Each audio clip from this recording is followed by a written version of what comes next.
The year we learned to say thank you on the last night of the year, the city seemed to be holding its breath. Lights twinkled in windows, fireworks still slept in closed boxes, and the living room clock read 11:52.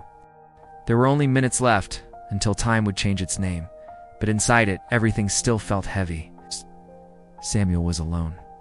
Not because he didn't have family, friends, or people around, but because certain years leave us like this, surrounded by voices, yet accompanied only by our own thoughts.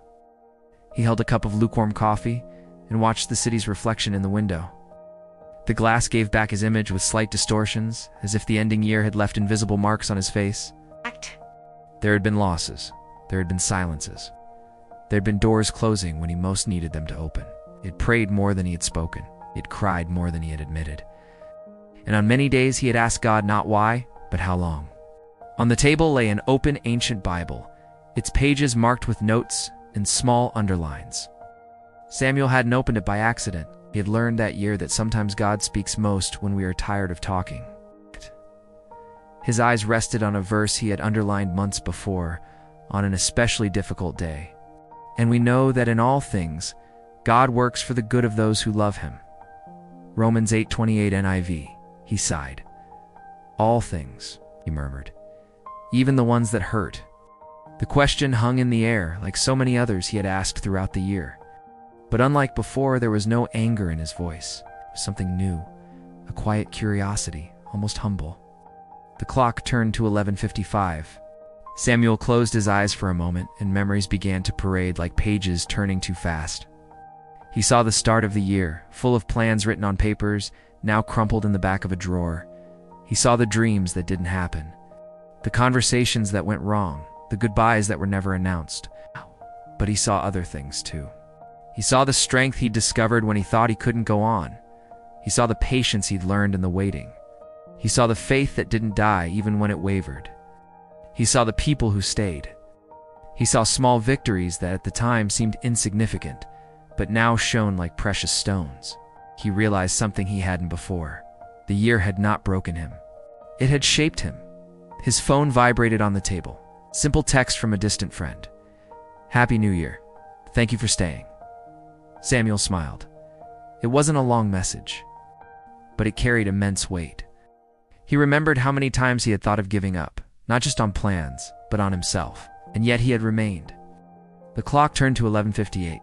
He stood up, walked to the balcony, and felt the cool breeze touch his face. The sky was still dark, but there was something different about it, as if the night knew it was about to hand over its shift.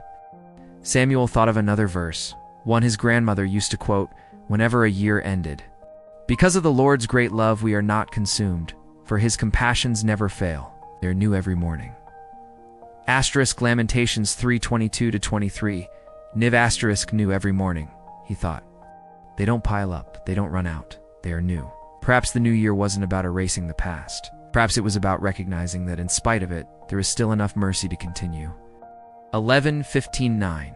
The first fireworks began to explode in the distance, timid, like rehearsals. Samuel went back inside, turned off the living room lights, and let only the city's soft glow enter.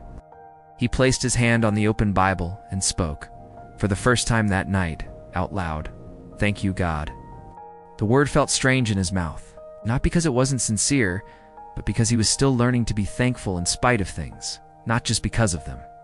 "Thank you for the closed doors," he continued, carefully. "They taught me to stop knocking where I didn't belong." "Thank you for the waiting," he said, breathing deeply. "They taught me to trust." "Thank you for the pain." His voice wavered a little. "They taught me to grow." The clock struck midnight. The sky exploded in colors. Reds, golds, blues.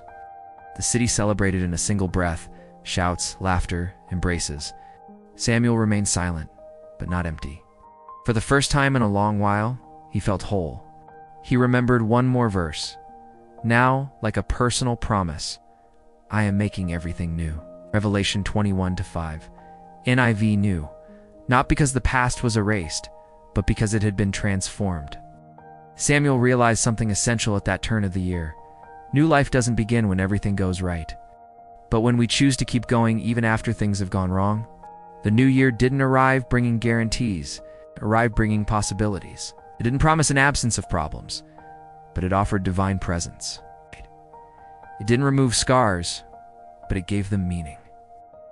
He closed the Bible carefully, like someone closing a chapter, knowing the story continues. He took a blank sheet of paper and wrote just one phrase. Simple, honest. May I have the courage to live what God is already building. Even when I don't understand the process. Outside, the fireworks began to fade. The smoke rose slowly, like invisible prayers. The city was returning, little by little, to its rhythm. Samuel sat on the couch, tired but at peace. The new year wasn't a magical fresh start. It was a conscious continuation. And, for the first time, he understood. He didn't need to be thankful, because everything was good, but because God had been present in everything. And that in itself was already new life. May God bless you. Thank you for getting this far. Subscribe to the channel and receive more videos like this.